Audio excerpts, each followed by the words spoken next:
John the Baptist was the man whose job was to be the forerunner for the Messiah, for Jesus. From his birth, it was announced that he would be the one who would declare the coming Messiah. And then early in Jesus' ministry, John was the one who baptized Jesus. But in John chapter 3, written by the Apostle John, not John the Baptist, he makes this statement. John the Baptist, it's all very confusing, makes this statement to his disciples. In John chapter 3 and verse 30, he says, "He must increase, but I must decrease." And of course, he's talking about Jesus, and he's talking about how he, John the Baptist, was kind of at the end of his ministry, and eventually he would be killed for pointing out to the king the moral sin that the king was involved in.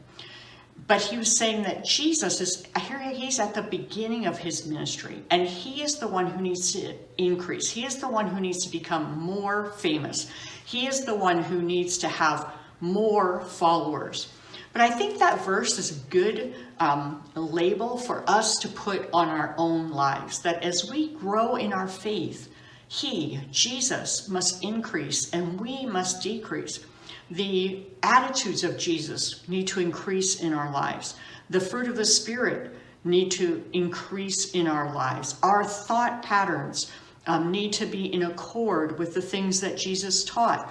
The mind of Christ, as Paul talks about in Philippians 2, needs to become our mind as we make decisions, as we relate to people, as we speak, as we interact, as we even share the gospel, that we need to develop this mentality that it's not about us, it's about Jesus, that he must increase while we decrease. And so my prayer for us today is that as we go through our day, we would look for ways to exalt our Savior.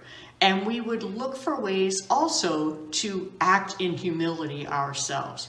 To when we do something, say a good deed, that we're not just saying, well, look at me, I'm such a good person, but that we're pointing people to Christ. When people commented on the fact that, maybe we're in a difficult situation, but we're able to maintain a sense of calm and peace, that we don't just say, well, yeah, that's just kind of how I am, but that we point people to Jesus so that as we go through our lives, he would increase and we would decrease.